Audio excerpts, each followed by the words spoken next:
Bonjour à toutes et à tous. Aujourd'hui, on oublie le cours magistral. On part à l'aventure. Une aventure scientifique au cœur d'un domaine qui est en train de tout changer, la bioinformatique. On va voir ensemble comment on a appris à lire le langage même de la vie. Imaginez une seconde. Et si on pouvait ouvrir le grand livre d'instructions de n'importe quel être vivant? Je veux dire, de la plus petite bactérie jusqu'à nous, les humains. C'est ça la question de départ. C'est le grand mystère que la bioinformatique tente de percer. Eh bien, c'est exactement ça, le but de la bioinformatique.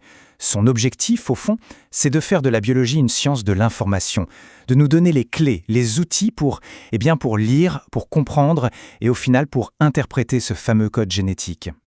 Ok, alors, on y va. Pour vraiment piger ce que ça implique de lire ce code, il faut d'abord se rendre compte de l'échelle du truc. On a accès à une masse d'infos, mais une masse comme jamais auparavant.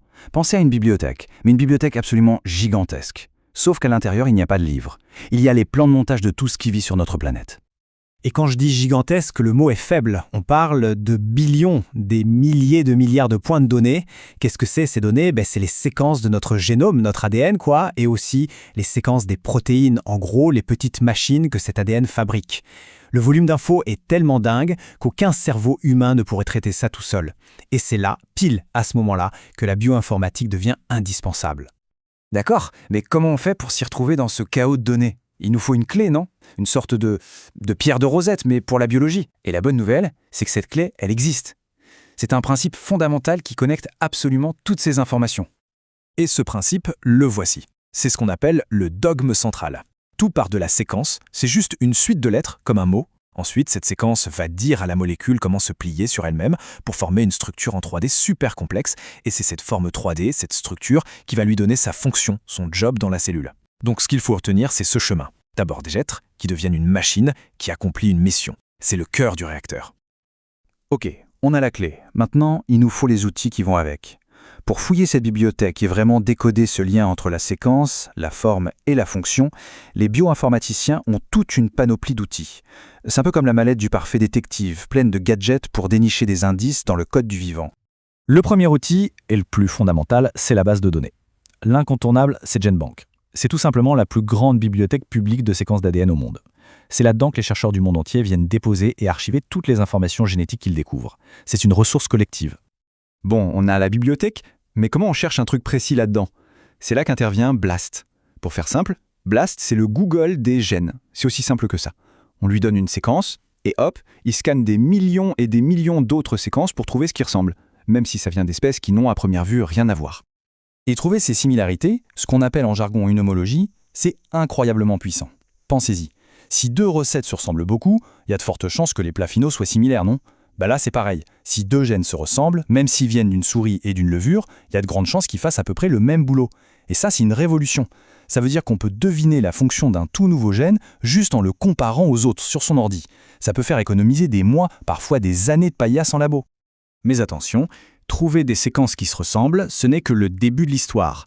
Le vrai casse-tête, le saint Graal qui a occupé des générations de chercheurs, c'est de passer à l'étape suivante. Comment prédire la forme 3D hyper complexe d'une protéine juste à partir de sa simple séquence de lettres? On parle souvent d'origami moléculaire. Et l'image est parfaite. Imaginez que la protéine, au début, c'est une longue bande de papier toute plate. Ça, c'est la séquence. Et cette bande doit se replier sur elle-même de façon ultra précise pour devenir une machine qui marche. S'il y a un seul mauvais pli, un seul, eh bien la machine est bonne pour la poubelle. Elle ne fonctionne plus. Arriver à prédire ce pliage final, rien qu'en regardant la bande de papier de départ, c'est l'un des plus grands défis de toute la biologie. Pour bien mesurer le défi, il faut comprendre ce saut.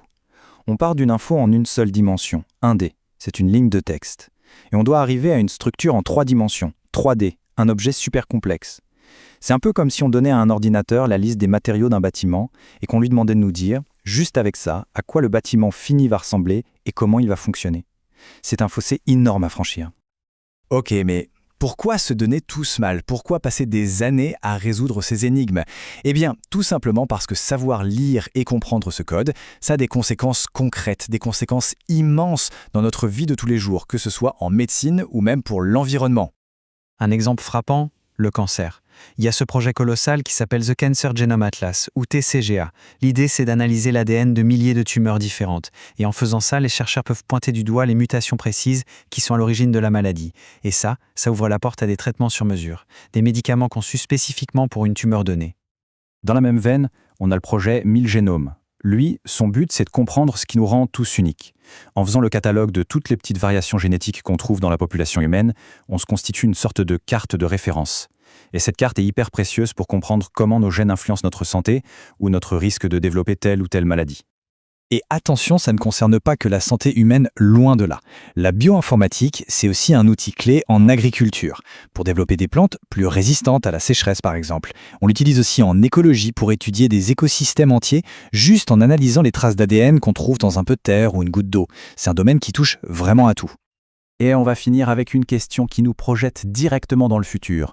Jusqu'ici, on a surtout appris à lire le code de la vie. Mais la prochaine étape, la prochaine frontière, c'est de l'écrire. À mesure que notre maîtrise de ce langage s'affine, les possibilités deviennent vertigineuses, presque sans limite. La question n'est plus « peut-on le faire ?», mais « que va-t-on décider de construire ?» Et la réponse qu'on apportera à cette question, eh bien, elle définira sans doute une grande partie du siècle à venir.